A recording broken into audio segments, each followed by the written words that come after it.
I'm Olivia Sainsbury, CEO at the Caloundra Chamber of Commerce. We ran a Meet the Candidates for the Caloundra electorate leading up to the state election in Queensland.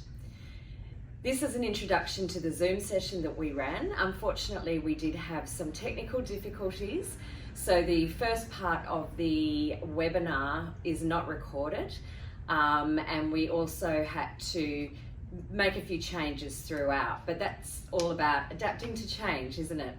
This is a brief introduction to the session. We had candidates from the Labor Party was Jason Hunt, from the Liberal National Party was Stuart Coward, Pauline Hanson's One Nation Luke Poland was an apology, the Greens Raylene Ellis joined us, Independent Whig Party Mike Jessup joined us, and Trevor Gray from Clive Palmer's United Australia Party was an apology. At the beginning of the session, we outlined the format. Each of the candidates were allowed to provide a 3-minute introduction and overview of the platform of which they were representing from a business and local economy perspective. Then we had 50 minutes of facilitated questions. These were questions received by the Chamber prior to the event and during the event, and these were facilitated by Kendall Morton, who is on the Caloundra Chamber's Management Committee. At the end of the session, we've got a 2-minute close from each of the candidates who participated. So we hope you enjoyed this Zoom session. Now I'm going to introduce the first candidate who is going to provide their 3-minute introduction, and that is Jason Hunt from the Labor Party. Working in interoperable ways for the broader benefit of the local community.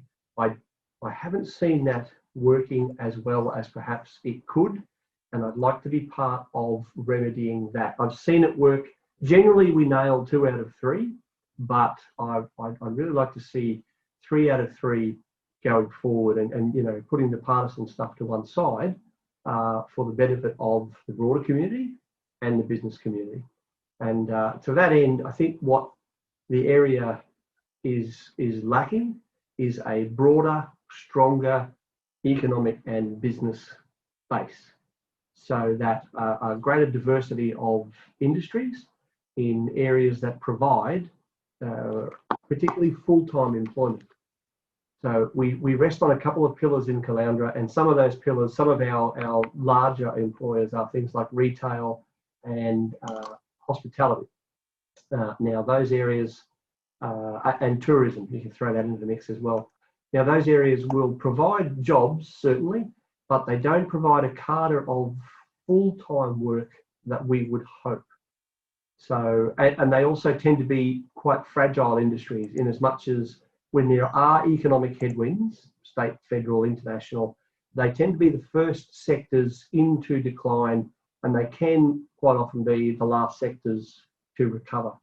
So I think I'd like to continue these bringing forward of these infrastructure projects, because these infrastructure bills are job creators and job providers. So even things that you don't think of necessarily. So that the 3 new schools down in Caloundra South, the staff that work at those schools will be collecting, as a rule, full-time wages, and they will be funneling those wages hopefully into the tills of the small business community. And that is an example of where I'm going, and I've been given the red flag, and that's it from me. Thank you very much. Excellent. Thank you very much, Jason. So what I'm going to ask, Jason and Stuart are going to swap seats. Thank you, so that you're near the microphone. Thank you, Stuart. So Stuart, I'd like to invite you now to provide a 3-minute introduction and overview of your platform. Okay. As an owner of 4 small businesses that I've started here on the Sunshine Coast, from the beginning and built them up to award-winning before I actually sold them, I'm acutely aware of the importance of supportive government and small business. That's why I joined the LNP many years ago. It's also why I joined the Chamber of Commerce, to gain the support and the guidance that I needed to succeed. This election is about the economic plan to get Queensland out of a recession. Only one party can provide you the economic leadership that Queensland needs, a plan to stimulate the economy and create decades worth of secure jobs to get Queensland working again. The plan is based on 4 foundations: investing in growth, unleashing Queensland's industry, supercharging our regions, and securing our children's future. Our economic plan includes policies such as investing in road infrastructure, like the announcements I've made recently for the Bells Creek Arterial Road, where we've committed $35 million. Rectification of the Nicklin Way roundabout to bus congestion on Caloundra Road, that's $15 million committed. Building the drought-busting new Bradford scheme and building dams to improve our water and food security. No new taxes to support private sector investment. We're expecting a population growth of over 2 million within South East Queensland region, and this comes with some exciting opportunities. The increase of infrastructure and investment and the creation of jobs for the next decade. Fast-tracking major projects like Bruce Highway and the duplication of the rail. I'm committed to developing local tourism and local industry with a guarantee of no new taxes. We need a strong representation to gain the share of the marketing spend to our tourism sector by working closely with all 3 levels of government. We need to encourage greater industry diversity and greater employment opportunities like manufacturing. This last couple of weeks, we've celebrated the 20-year celebration of Aussie Off-Road Campers here in Caloundra, and we also need to support businesses like Woodlands Poultry in Biwa, where they employ hundreds of people. We also need firm commitments from a government that is invested in Caloundra, and my commitments so far have been the Caloundra City Private School, $200,000, Caloundra AFL and Little Athletics, $120,000, Caloundra State Primary School, $600,000, the Baringa CCTV cameras and lighting for a safer community, $200,000, Biwa Sports Grounds, $103,000, the Caloundra Cricket Club at $250,000, and just this morning we've announced $1.8 million to establish a water police station in Pumicestone Passage, with more announcements to make. These are just some of the examples that you'll get from myself and an LNP government if I'm elected on the 31st of October. Thank you. Well done. Thank you. I'm just going to swing this around here. Excellent. So thank you very much, Stuart.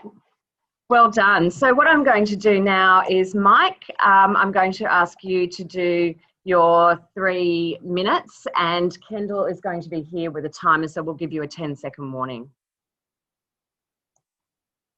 And we've just got you on mute. Excellent. You got me there? Yep. Thanks, Mike. Okay, sweet. There you go. Thank you very much for having me. Yeah, I'm a local businessman and boat builder with experience in electronics manufacture. Before that, it's me that invented the smartphone, not Steve Jobs. That's it. I'm educated at Portsmouth University, the Polytechnic in UK, and North Staffordshire University. I work for IBM UK as a computer network analyst, and putting up 18,000 employees online, and then for the UK Post Office, 450,000 employees for them. And I've got extensive experience in the international macro and business environment, as well as being a successful businessman. I bring hands-on experience as a manufacturer, so lacking in today's, I hate to say it, school teacher, government worker. We've got a correctional officer and I don't know, whatever Stuart did, both government workers, unfortunately, which is far too overrepresented in Parliament, in my opinion. We really do have to replace the professional politician whose oversight and demise of our economy is plain to see. Now, this will be my seventh shot at election. Basically, you know, I just can't stop myself. I've got it. I now understand why Abraham Lincoln and his passion and motivation, who stood 8 times prior to his election, experience at I've got various experience at, you know, treasurer of the student union, And I've elected to, what have we got? Parish council and school council.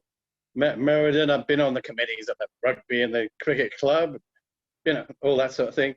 And I even used to play for both Caloundra and Caloundra Rugby Union.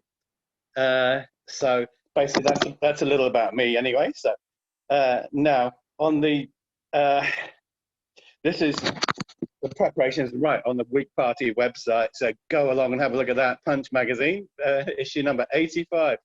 I will be standing on a platform of planning reform, primarily preordained planning permission for industrial and commercial premises where you can at least run a night shift and work at the weekend, which you can't out at Cornwall Park, any of them. You have to believe me. You got the area size of a small town. You can't use it for manufacturing. You can't. That's it. It's a joke. Well, the second platform is commercial rent reform because of the special relationship with Mike, your time's up. Mike, right, your good. time's up. Thank you. Too easy. Thank you, Mike. Can I just say to all candidates and attendees, all of us, this discussion is a facilitated discussion, and we want to keep it at an intelligent and a respectful level. I think it's very clear that we need to respect each other. So can I please ask that of everybody moving forward? Otherwise, I will mute people. Thank you. Okay, so what I might do now is pass over to Raylene. Welcome, Raylene. Thank you for coming, and I can see you in your car, so thank you very much. Yeah, so if you could just excuse me a little bit today. We've been in essentially a launch for the entirety of the day that only just finished prior to coming. No problem. Fantastic. So, Raylene, you're representing the Greens, and I'd like to welcome you and provide you 3 minutes to provide us with an overview. Thank you. So firstly, I just want to acknowledge the traditional owners, the Gubbi Gubbi, and acknowledge that sovereignty was never ceded and that we are on stolen land and that we've still got a long way to go to remedy those wrongs. So next, I just want to tell you a little bit about myself. I'm a local lawyer and I run a very small office from my home in the Caloundra West region, and I'm a mother of a 6-year-old. So what brought me to want to run was the consecutive government's underfunding of essential social services. I watched my mother traverse through our failed aged care system, and essential services just should never be privatised. How can you balance my mother's dignity with shareholder profit? It's just never going to work, and hasn't. With that in mind, the next thing I wanted to really point out is the difficulties that we have with the current system in terms of taking donations. We're never going to get great support for small business and for everyday people if we don't clean up politics. Both the major political parties take significant amounts of donations from a variety of organisations, and when they do that, you just simply can't have them making best decisions for everyday people. Those donations are not given for free. They're given because they are behind that. They're expected to have policy outcomes in those businesses' favour. So if we want decisions for small business and for everyday people, we need to back a political party, being the Greens, that does not take any corporate donations and never will. So if I can address the issue, I just wanted to address two things that were said by the LNP candidate. The 35 million that is earmarked for opening up the road out to the highway, that road to the highway is already, Stockland are already contractually obliged to build that road. That 35 million is essentially welfare to the rich. That 35 million is money that is being paid just to get them to build it earlier. That is 35 million that could go to help small business and everyday Caloundra people, and instead is going to be going into the coffers of Stockland. it's an issue. We may want to ask why it was ever approved, that plan to have this huge community with only 2 roads in and out, with the main opening to the highway not being required to be developed until 2035. But regardless, I don't think that throwing 35 million to Stockland is the way to go about it. I should also say that there is a huge payment, commitment by the parties to schools by $5 billion. Raylene? Okay, can I finally just say the Greens are committing 8.1 billion to schools in. We're going to have to stop you there, Raylene. Thank you so much. Appreciate it. Fantastic. Okay, so I've just had an apology from Luke Poland. So he won't be joining us tonight, from Pauline Hanson's One Nation. So what I'll do now is I'll hand over to Kendall, and we will go through. So we've got some questions, quite a few questions that have been sent in, and we've got quite a few questions coming up online as well. So Kendall, I'll throw to you.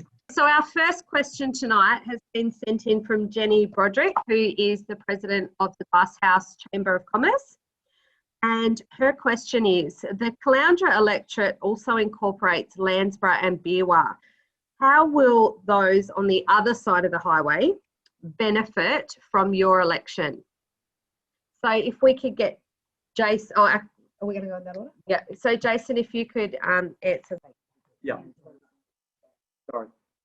Now, the question was about Beerwah and Landsborough. Yeah. So I think one of the things that's come up repeatedly over the last 2 election cycles that I've been fortunate or unfortunate enough to be part of has been questions of the interurban break. So I think one of the suggestions there is around Halls Creek as opposed to Beerwah East. So I think one of the ways that the people on the other side of the black line, as Bob Irwin used to call it, is if the Beerwah East development were to go ahead instead of, say, the Halls Creek development, not only does that have a benefit for the water quality and the overall environmental impact on the Pumicestone Passage, but you will find that it comes with its own developmental advantages for the hinterland regions, and I got the wind up.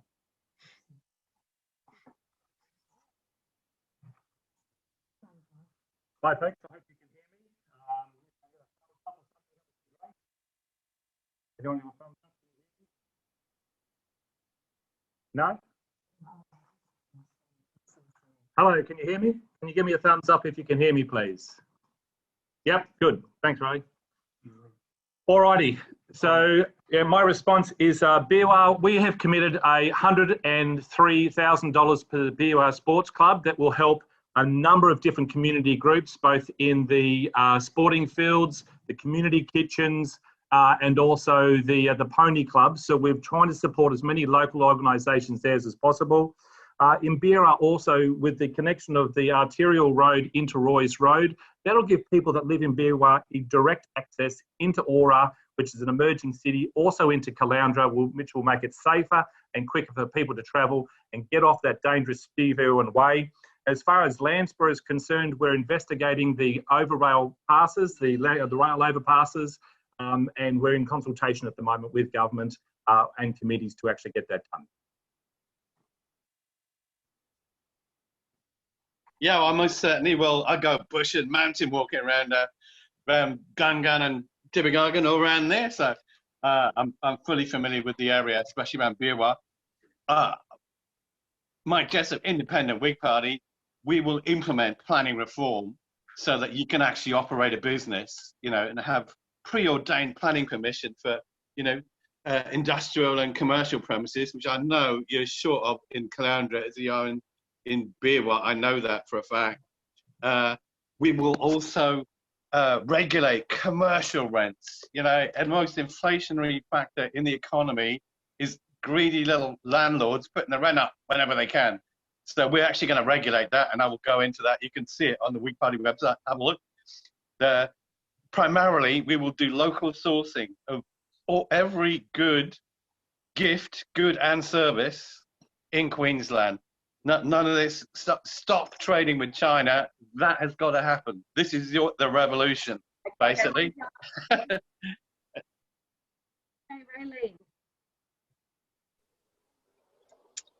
Okay, I think one of the exciting announcements that the Greens have just made today is in relation to transport, which I think is going to help everyone out by putting extra money back in everyone's pockets that they can then spend on small business around the area. So the Greens have announced today free public transport across the state. So at the moment we spend 71 million just to operate the ticketing system over 3 years. Well, we only make 60 million on tickets. So we think that by providing free public transport, that is going to be a benefit to everyone. And a part of that is that there is going to be fast trains that take 45 minutes for people to travel from the Sunshine Coast down to Brisbane and the Gold Coast, and also up to Toowoomba. So of course, that's going to provide some people who need to travel back and forth from Brisbane that opportunity. Of course, we're also investing. Yeah, that's all. Thanks. Okay, so our second question for tonight has been sent in by Ron Sheldon, and that is, how soon will candidates reopen the Queensland economy by lifting border restrictions? What are your specific plans to bring down the escalating debt and create more jobs?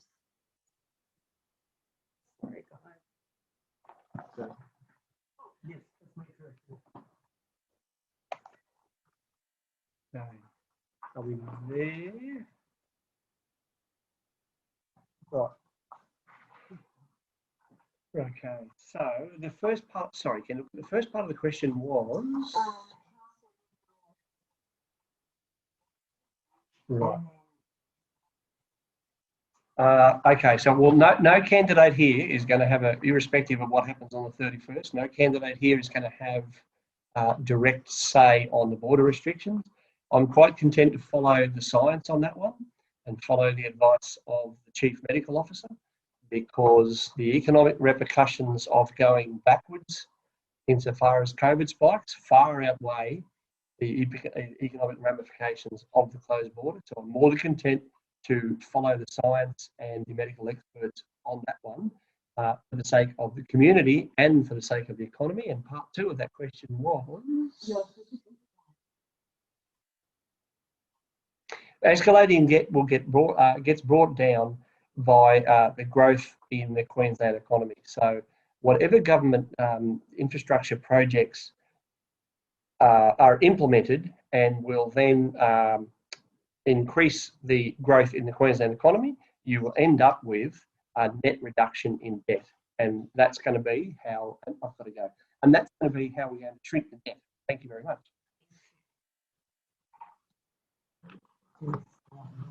Right. Hello. Oh, no. Oh. Am I on? I'm up. No. Oh, next month, sorry. I'm up. All righty. Am I time now? Yes, definitely agree that the LNP admits to the strength of... Can't hear you. Can anyone else hear me? I can Hello? see you. You need to be a bit... can see you, but can't hear you very well. Hello, can you hear me now? A little bit better. Can you hear me now? Just about. Just about? All right, I'll swing it around just a wee bit more. Check 1, 2, Alpha, Bravo, Tango, Charlie, Delta. Can you hear me now? Testing. We got you now. Yeah. Excellent. Excellent. All right. Well, you might like to know. Thank you. All right. So yes, totally agree with... Sorry, are we timing, guys? Sorry. Okay. Totally agree with Queensland borders, and we will take the advice from medical experts on when the borders are to be opened. What I want to see, however, is I want to see consistency, compassion, and common sense when making allowances to opening the borders. That's very, very important. We need to invest in our infrastructure and rebuild our economy here in Queensland. We need to create jobs by investing in the things like the Bradford scheme, investing in our road infrastructure. These are all long-term job opportunities that will bring down our debt and create many jobs, not only for a year, not for 2 years, for decades. Okay. Can't hear you. Okay, your turn, Mike. Great. Okay. In answer to the question, I perceive the coronavirus COVID-19 as an allegory of socialism and all the ills on our economy. With regarding to opening the borders, locking down and everything and wrecking the economy is not a solution. It really is down to health, education, and hygiene. Now, that's all I'm going to say. People observing the 1.5 meter, using a handkerchief or tissue, and just observing hygiene of the old days. That's it. As far as reopening the economy goes, it really is all you got to do. So regarding this escalating debt, there's no doubt whatsoever. It's our taxation system. The tax reform is the only way forward. Removing all the local employment taxes, business rates, the whole lot. There's about, yep. Thank you. Okay, and is that it? Yeah. Okay, thanks, Raylene. So in relation to the first part of that question, again, I echo what the other two major parties have said in terms of that we simply need to follow the advice of science. We're not scientists. We're not medical people. It would be crazy for politicians to be making decisions in relation to what is a health issue without reference to what the experts are saying. In relation to bringing down our debt, the Greens will be, our policy is to raise taxes or raise the levies on the mining royalties. There was a freeze on mining royalties last year while the mining billionaires exported billions upon billions of our coal overseas. We need to rein that in and make billionaires pay for our recovery rather than everyday Australians. We'll be investing 45 million in schools in our region, in the Caloundra region. That will be used to employ more teachers, have smaller class sizes, and put money back into everyday people's pockets. Thanks, Raylene. Okay, thanks for your patience, everybody. While the microphone issues and camera issues are just creating so much joy. Okay, our next question, and I think this time we will reverse the order just to make it a little bit fairer. So we'll start with you, Raylene. This question was sent in by Kerry from Kerry's Corner Shop. What will you do to provide ongoing support for small business on the Sunshine Coast and specifically the Caloundra region? Look, part of our, as I was saying, the policy that we had in terms of raising the levies on mining royalties will bring significant amount of funds into the Queensland government and allow us to spend that money on everyday people.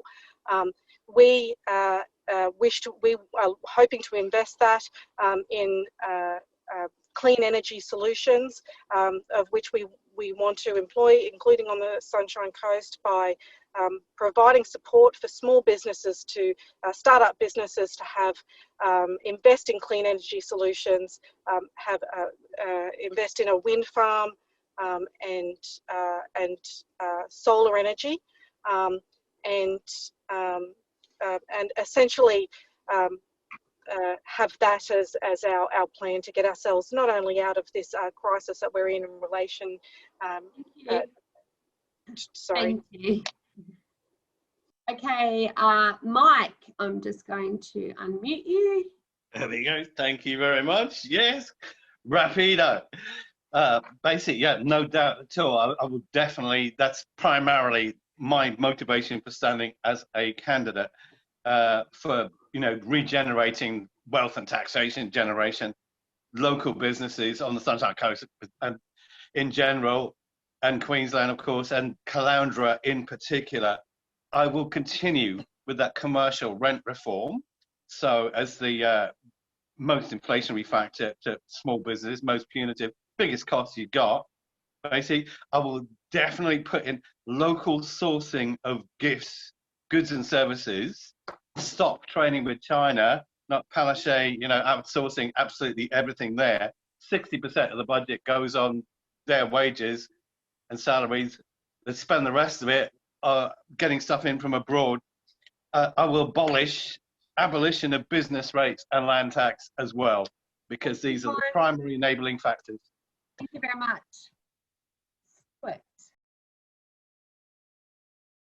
Like, Thank you.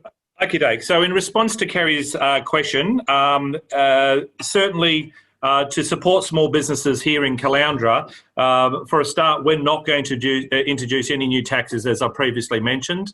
In the last financial year, we've had 9 new taxes. We won't introduce one single one. That's a guarantee from the LNP. And I think by investing in our infrastructure and creating employment, the ripple effect that they will have on all businesses, with a greater number of people having the disposable income and spending, that's what stimulates our economy. That's what gets Queensland working again, the ripple effect. And also it's about the ability of working a lot closer with the 3 levels of government will help other businesses stimulate, and looking at new programs that we can actually help and support each other. That's what I had in mind, Kerry, and that's what we're going to be doing moving forward. Thank you, Stuart. Thank you. And sorry you've had to say that twice. Appreciate it. Okay, Jason, if you would like to answer that. Thank you. Yes, I would. So what I'd like to do, Kerry, is to continue the work that has started so far. So I know for a fact that there's been $196 million in small business grants granted during this unprecedented period. And I also know that probably less than 50 to 100 metres from this room, there are businesses whose doors are still open because of those grants and interest-free loans. So to continue that, to continue to roll out the industry support package, which is coming in at a quite comfortable $1 billion. We shouldn't underestimate the effect of the $950 million in payroll tax refunds, waivers and deferrals that it's had on the small business community so far. The electricity rebates for small business and the loans of up to $250,000 that are coming from a separate fund, which is altogether $2.5 billion. So I'd like to continue that and build on it. And I'd like to see a more active approach to the business community from the local members, because I think that that has been lacking in the last, I'd go so far as to say 20 to 30 years in Caloundra, a proactive approach that demonstrates Thanks, effort. Jason. Thank you. Thank you very much. Okay, let's move on with an issue that seems to come up a lot during conversation with people that live in this electorate, and that is a question sent in by Charles Hodgson. With the constantly increasing population growth, what are your plans for a regular, affordable, safe and efficient public transport system that people would be willing to use? And we'll start with you again, Raylene, if you're still there. Are you still there? Hello.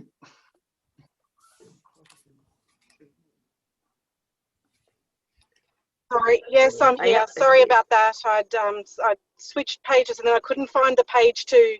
I've taken off the camera while you were down, because I thought I'd use that as an opportunity to drive 5 more minutes home so that I don't get home at midnight. So, so the question was public transport. Is that correct?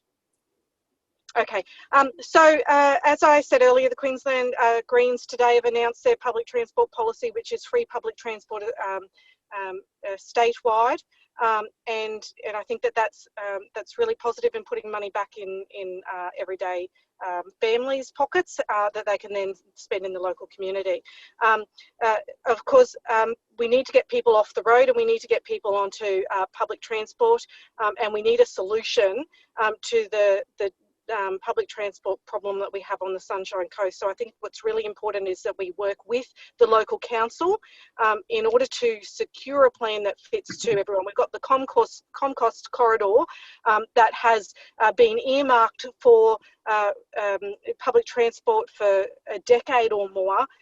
We need to help council make a decision, invest in that decision and get good public transport for the Sunshine Coast that's free for everyone.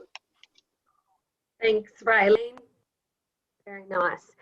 Okay, Mike. Thank you. Yes. Increase in population, regular, affordable, safe, efficient public transport. Oh, yeah. We've got the bus service now, which is very good indeed. I will actually personally put in digital signboards so you can see, a bit like the London Underground, I don't know, you can see the next bus is going to come like 2 minutes, 5 minutes, that sort of thing, where it's going from. You know where the bus is going to come, you'll take it, and they'll also have that available online as well, so you know people can plan their journey immediately. So that'll be the first thing I'll do. It really will. That's really all, as much you got to do. It's no use holding our breath for the Liberals with the railway. We've been hearing about this for the last 20 years. Nothing has happened at all. And we're not even linked up to, I mean, Brisbane or anywhere else by rail. So I'll make that happen straight away. Basically, Caloundra will have its own light railway done. So you'll be able to go out and... Thanks, Mike. Thank you very much. We must be up to Stuart. Come on. Here we are. Okay, thank you very much. Look, one of the difficult things about being in opposition is not having access to the purse strings. And the LNP over the last 30 years have been in opposition 25 out of the last 30 years. We have only had 5 years of the ability to have access to do a spend of infrastructure. The Camcos rail station has been talked about when I was a wee boy here at school at Caloundra High School, and we still haven't seen any progress there. And I think a lot of the problems that we're having is the inability for governments to work together. And I know that we, LNP, have been pushing for a long time now to get rail up and running and the infrastructure put in place, but when you don't have the cooperation from a state government because they're of a different gender or a different colour, basically we don't move forward. The sooner we have the ducks lined up, the sooner we have more people, the blue that runs all the way through, we'll actually start seeing the infrastructure spend in this region. Public transport has to be reliable, it has to be consistent, and from my perspective, it needs some serious investigation. I'm all about light rail. I'm interested in a business case.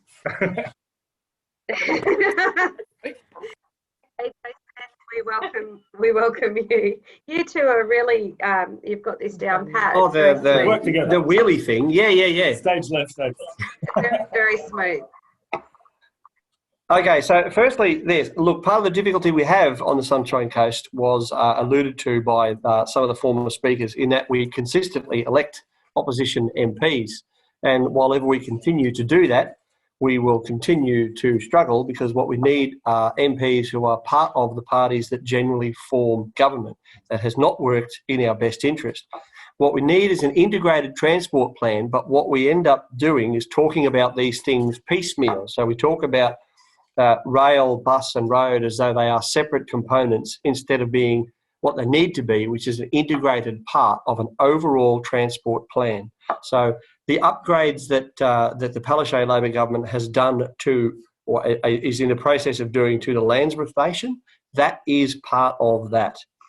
The increased bus services that are coming in from Palmview, Pelican Waters and Glenview that were announced about 2 weeks ago, that is part of that.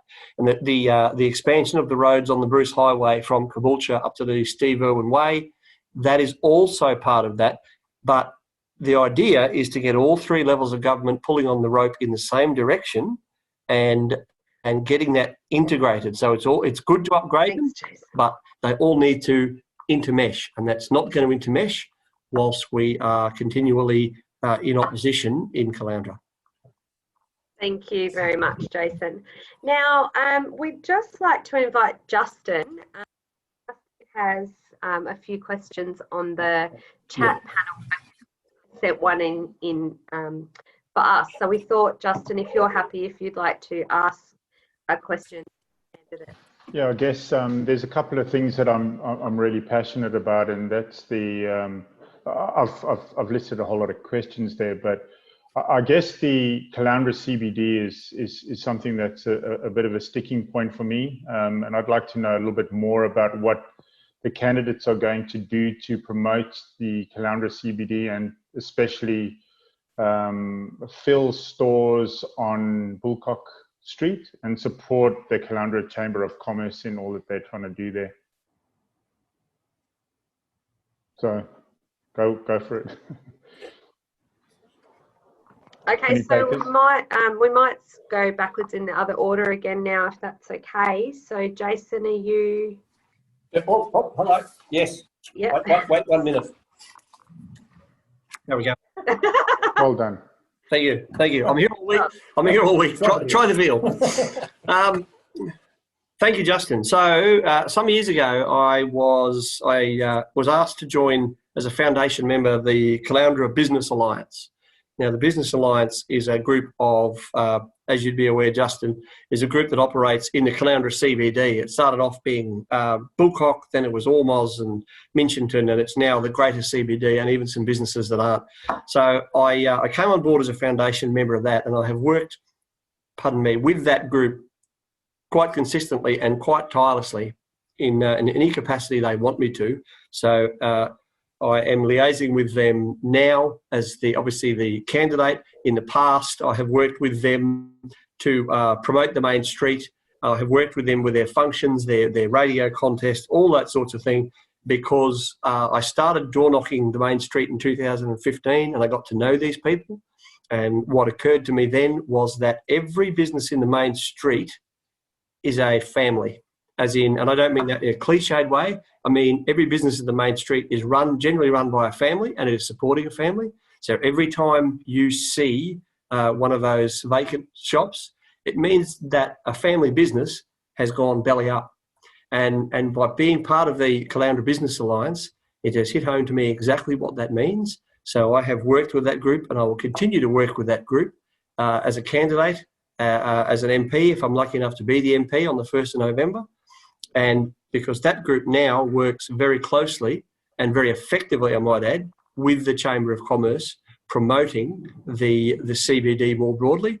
And since 2015, when I came on board, it's now become a little bit of a pet passion of mine, because I feel very strongly about these people in the main street. Thank you, Jason. Over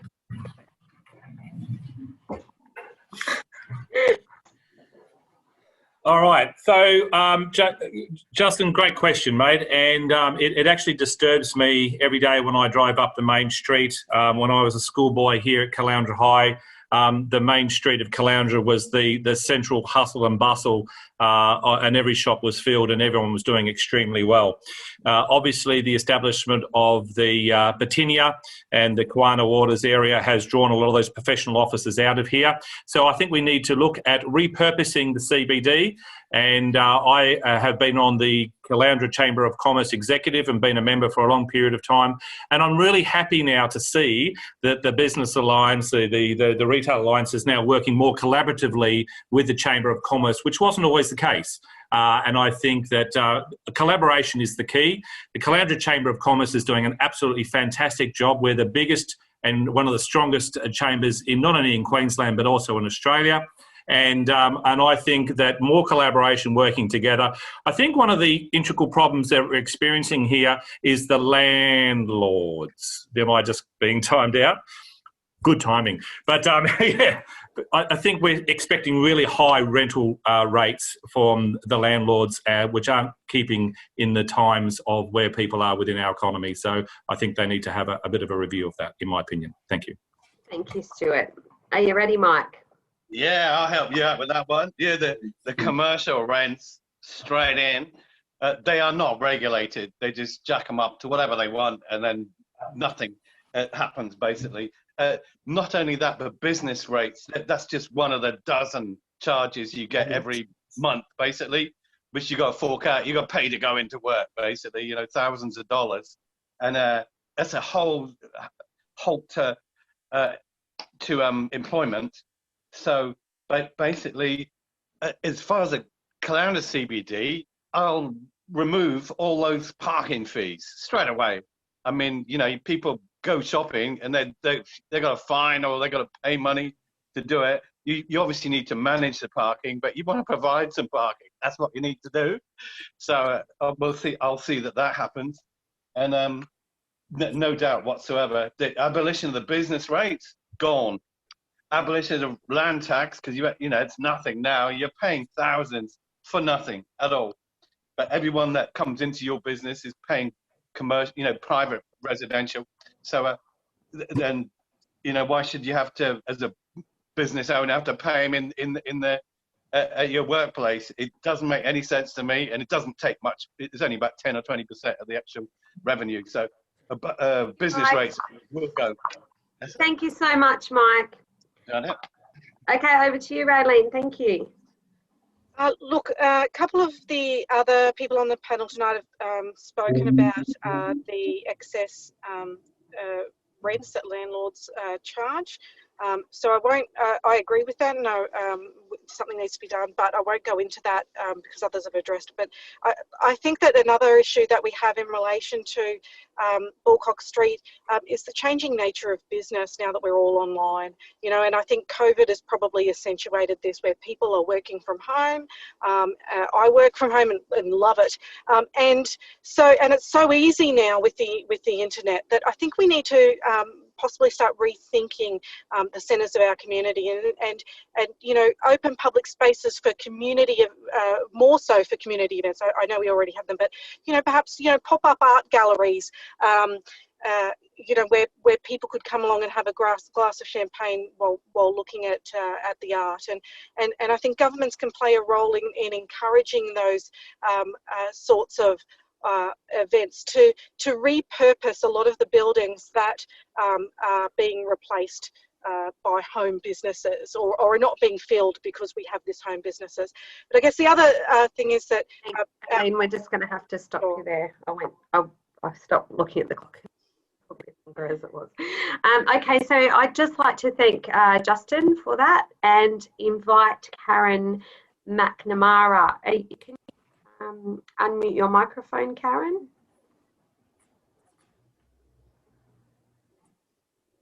Karen? You gotta hit the microphone.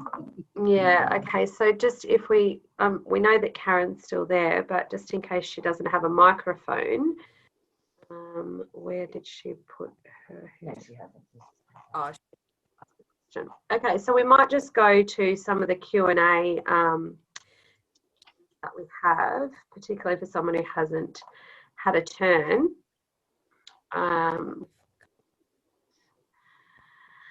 Okay, so this is a question from Christine.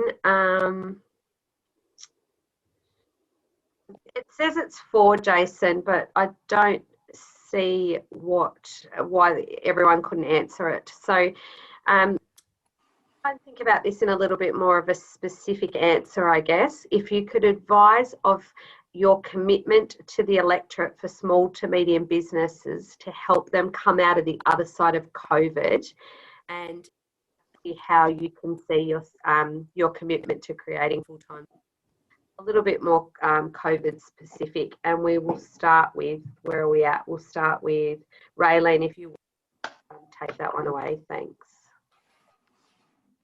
Sure. Sorry, can I just quickly read the question again?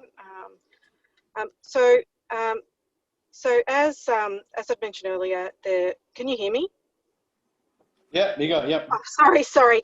I hadn't pressed unmute. So as I said earlier, the Greens' plan is to make the multi-billionaires, the mining corps, pay for our recovery by imposing a 35% levy on them, and then that money is going to be available for small projects in the local community. So one of the policies that we have is that we want to set up a small environmentally focused startup funding component of the government, which would have $1 billion to provide for small business and get people get people employed by funding their ideas. The other thing is that we want to put on thousands more doctors and nurses, which of course the Sunshine Coast and our electorate will get the benefit from at the Sunshine Coast University Hospital, and our our 8.1 billion in school funding will provide substantially more teachers in our schools. Thanks, Raylene. We're just going to cut people off just so we can get through all these questions. So no problems. Thank you. Okay, Mike. G'day. Yes, I've got your question. Loud and clear. Commitment to small business coming out of this COVID-19 coronavirus, which, as I say, that's an allegory for the actual decades of mismanagement we've had, really. That's why I get up and stand for Parliament. It really is. No question at all. You could do it most easily by the employment taxes. I don't know if you've ever employed someone. You probably might not have done. But I'm here to tell you, there's about 20 charges potentially of that you got to take out of someone's wages. Either they pay it or you do as the employer. They are court-ordered child support, all that stuff. Voluntary donations, local tax withholding, such as city or council taxes. That's it. State disability unemployment, state income tax withholding, federal insurance contributions, Medicare taxes. Oh God, federal unemployment taxes. That's got to come out. Medicare taxes, federal income tax, stamp duty, GST, penalty rates, that's a charge, employment tax, superannuation, work cover insurance, that will all gone. People, there's enough education around that people can take out their own stuff, and as far as employers go, they daren't employ anyone. You have to employ someone because of all the paperwork. So thanks, that's what Mike. We can all sympathise with that. Okay, Stuart. Hello. All right. Look, at the risk of sounding like a broken record, I think that it's really important to support our small businesses. It is the backbone of the Sunshine Coast and certainly is the heart of Caloundra. As I mentioned before, we will not burden small businesses any further with any new taxes.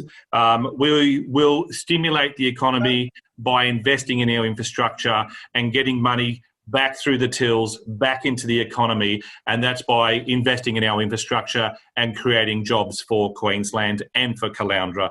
And one of the most important things is to create a smaller government and cut red tape as well. The bigger the bureaucracy, the bigger the government we actually have to deal with, the more red tape we have to go through. It's always an LNP policy is to reduce the size of government and cut red tape and make things as easy as possible for small businesses to operate effectively.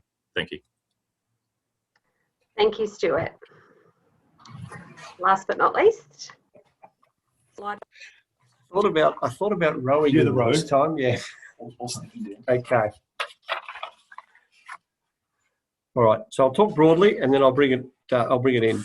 So, for Caloundra specifically, as it's part of the state of Queensland, it's part of and this is an eye-watering sum, and it sometimes gets lost. So it's part of the $51.8 billion in infrastructure spends that are coming.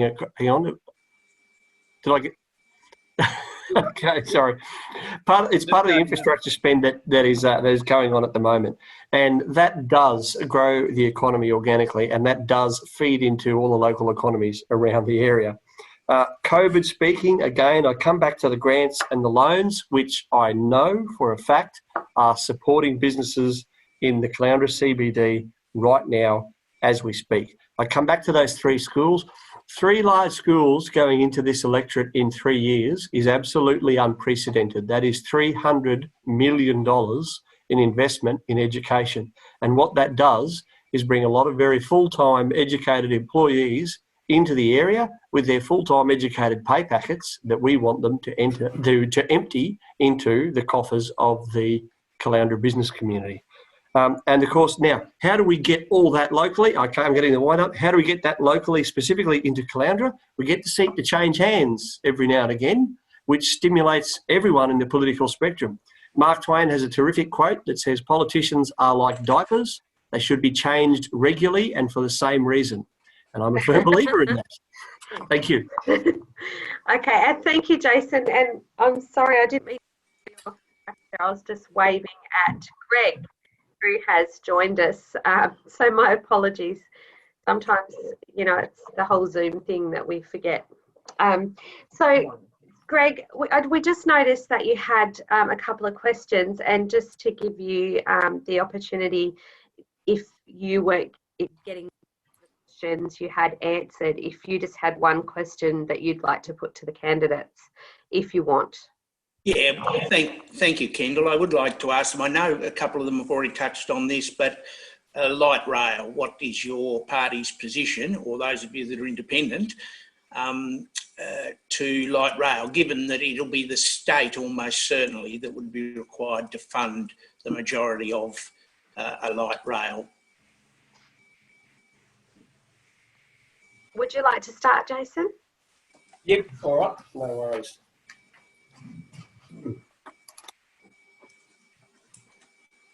Sorry, Greg. I can give you my position as a candidate, bearing in mind I'm not in cabinet. So I can give you my position in that I don't know of anyone that is against light rail. And when you go down and you see it in action on the Gold Coast, I don't know that anyone would speak against it. I would like to see, because it's going to cost a reasonably huge sum of money. And I would disagree, Greg, in as much as the state government will be putting up some of the money, but it's going to be such a large sum of money into the multiple billions that we would want to see a business case study done, and then it would almost certainly require all three levels of government to cooperate and shoulder that. So is it a good idea? Absolutely. Would I work towards helping achieve it? Absolutely. But it is such an astronomical sum of money that it is actually going to require all three levels of government. Does that answer your question, Greg? I hope so, because I've got the wind up. Thank you, Jason. Stuart? Yeah, like I think the consensus is quite common there. I look at the Gold Coast's model that's currently rolling out at the moment and the population down there, and the Gold Coast City Council still underwrites and tops up a shortfall of the light rail down there to the tune of $75,000 a year. And I would also want to see an appropriate business case study done to look at the viability and how this will actually work. And as Jason said, it is a massive infrastructure. It does need a level of support, but I'd really need to be convinced through a case study that it is a viable project. Thank you. Thanks, Stuart. Mike? Oh yeah, well, unfortunately, yes, it's all a bit late. I'm afraid that Labour and Liberal have let us down yet again, as they have done for decades, frankly. There's so much built up area now, you know, it's going to be 20 years ago, you could have done it, no problem. Now it's like, forget it. What you need to do is, rail has always struck me as a slightly inflexible form of transport for a number of reasons, and which I think won't go into. However, it does have its applications if it's planned for. But having planned it, you have to act upon it. So that none of that has happened. The best bet would be a sort of semi-tram bus service, you know, just from Landsborough. They're talking about 75,000 subsidy for the Gold Coast. That's nothing at all, basically. That's probably about, you know, 4 bus drivers probably. That's it. What you need to do is just set up a tram-like bus service to extend it into Caloundra. That's all you need to do, really. So, you know, to get it, Thanks, Mike. we're talking about Caloundra. Thank you very much. And lastly, certainly not least, Raylene.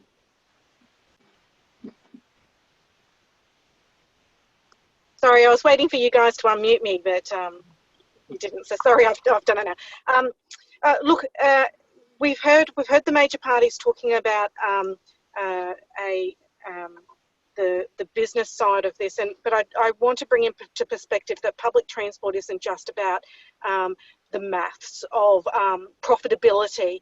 It's about social inclusion, and it's about ensuring that people that can't drive are able to participate in society and get to social events and all of that sort of stuff. So it's more important than simply just a business model.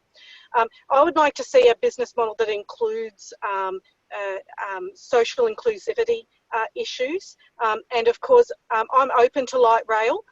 I think that any sort of plan needs to be interactive and coordinate with the fast rail down to Brisbane that the Greens are going to implement.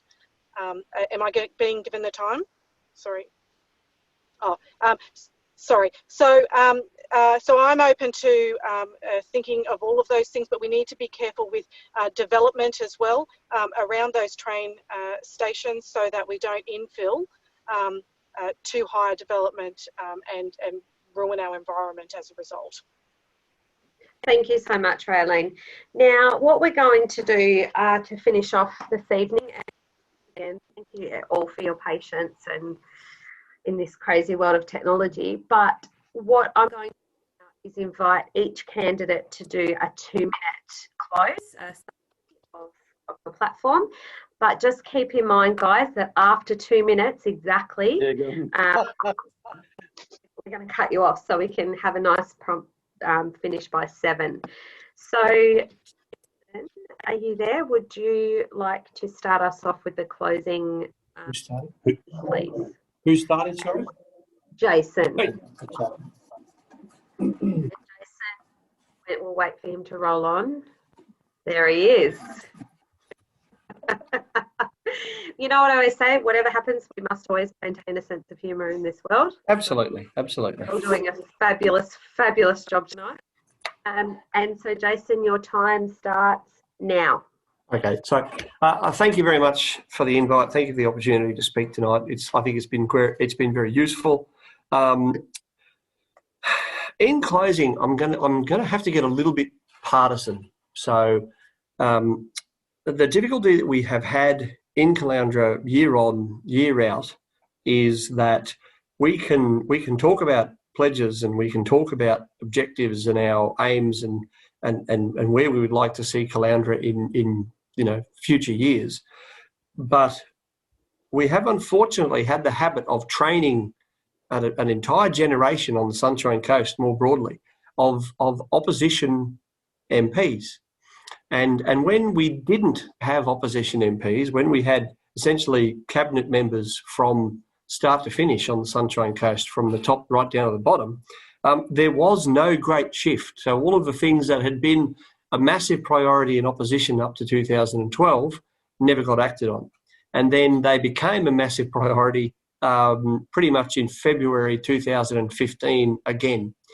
So we've had MPs with a set of priorities that they have not been able to act on from opposition, and that when they did get the opportunity to act on them in government, did not. And the next term is 4 years long. So if we are to break that cycle, and we must break it, it's going to be hopefully at this next election, so that we can never again see a press conference on the side of Caloundra Road saying, gee whiz, this road's not really good, someone should do something about it, when a particular party has had responsibility for the road in government and in opposition for over 100 years. And thanks for watching. Thanks, Kendall. Cheers. Thank you so much, Jason, and thank you for joining us tonight. Thank you. From the LNP to give his final remarks for us this evening. And Stuart, your time starts now. The LNP will establish an economic recovery agency, which will be headed by a coordinator general to kickstart and stimulate the projects across the state and create jobs. Queensland want a plan to stimulate the economy and provide decades worth of jobs, and that's what the LNP will deliver. Coronavirus has dealt Queensland the biggest economic blow within a century, greater than any fire, flood or cyclone we've ever seen before. A coordinated economic restructure is needed to drag Queensland out of this recession and create jobs. Just like how a reconstruction authority takes charge in a disaster, the LNP Economic Recovery Agency will be Queensland's economic reconstruction. Instead of building damaged infrastructure and after a disaster, the LNP will deliver the new Bradford scheme and build new dams, new roads and stimulate our economy. The Economic Recovery Agency Department is going to be our Department of Grunt for our economy. The LNP government and its Economic Recovery Agency in its first 100 days will deliver a plan to coordinate and deliver a full budget with a full plan, delivering the new Bradford scheme, establishing Queensland's dam companies to progress 5 new dams and fixing the disastrous Paradise Dam utilising international experts. And an immediate audit of stalled major projects and fast-tracking approvals across all levels of government, and issuing tender documents of $1 billion to South East Queensland to bus congestion and infrastructure packages. Implementing the Queensland investment partnerships to secure the $1 billion of private sector investment, and reducing water prices of some water irrigations from almost 20%. Establishing a skills council and also putting air conditioning in every single classroom and fast tracking. More of the same, or let's get Queensland working again. Thanks very much, Stuart. Now we will ask Mike Jessup from the Independent Whig Party. You got it. Yes, please do vote. Your time starts now. Yes, please do vote for Mike Jessup, Independent. I think you don't have to be Albert Einstein to know doing the same thing over and over again, i.e. voting for Labour or Liberal or anyone else, expecting a different result. Please don't. Suspend your disbelief.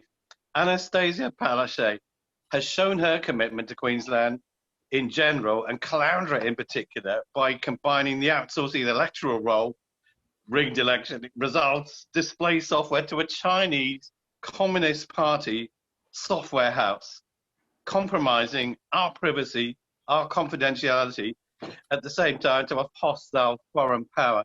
That is her last act in government, which summarizes the whole thing. I will deliver to you planning reform, commercial rent reform, local sourcing of gifts, goods and services, and stop trading with China. Done. With abolition, they talk about not introducing any taxes. I'm going to start whittling and right down. Abolition of business rates, land tax, user pays government charges, all those go. And then you'll actually have some motivated entrepreneurs to employ people. The private sector employs 95%, not 50%, 95%, because we pay for the actual government lot, who are 51% of the workforce. The poor private sector is probably reduced now. 49%. We employ 95% of the population. You have got to do something to facilitate that. And that is exactly what I am going to do. Please, please do vote for me. It is take it while it's on offer. You will not be disappointed. Please do vote for me at this election. I will serve you faithfully. Excellent. Perfect timing, Mike. And our last candidate for tonight, Raylene, if you would like, from the Greens, if you would like to give us your closing remarks. Thank you. So one of the things that we heard from the LNP candidate tonight was that LNP are about small government. I'd just like to, everyone might want to be reminded about the Newman government and the government cuts to employment that was devastating to Queensland. That is something we do not want to see again, and especially at this time in COVID where people are doing it tough. And it seems that our LNP candidate is foreshadowing government cuts and employment left, right and centre, just as Newman did when he was in government. I agree with Mike Jessup in one thing. Voting for the same two parties time and again and thinking there are no other options is never going to give us a better outcome. I hear time and again people sick and tired of the same old political games that are played by the parties. The Greens are different. We have a plan, a well thought out plan that's fully costed. We're committed to to creating jobs, to having public ownership of essential services, and we're committed to cleaning up politics. We do not take corporate donations. Our interests are you. everyday people, and that's where our what the best interest that we will be looking at if we're elected. We've got a real chance of having up to 7 members elected at this election, and that possibly could give us a balance of power. I think that I'd just like to say I think the Greens are a great choice. Thank you so much, Raylene. Okay, so just in closing tonight, everybody, thank you so much to our candidates. Thank you. It's easy in a forum like this to, you know, like to really showcase yourself and your policies all the time, and your patience and attitude has been amazing while we struggle through a few tech issues. There is a face-to-face Meet the Candidates forum that's being hosted by the Glasshouse Country Chamber of Commerce. That is on the 7th of October at 5:30 p.m. It could possibly go a little bit better than what tonight went. So what we're saying is that it can't be worse. So that would be your opportunity to go on candidates face-to-face, and you can register on the Glasshouse Country Chamber website. So we encourage everyone to do that. The Caloundra electorate is a really, really special electorate to live in. So whichever one of you guys is elected, we hope that you take that responsibility seriously and remember who you're there to support, and you know, make our part of the world even more perfect for all of us that are lucky enough to live here. Thank you to Olivia and the entire chamber team for hosting the event. Thank you for having us. Well done. And look, to all of you, we wish you nothing but all the best for the election, and good luck over the next 6 weeks in promoting your campaign. Best of luck to all of you. Thank you. Thank you very much. Thank Cheers. You. See you. Bye. Olivia, well done. See you. Thanks. Face again. We'll talk to you soon.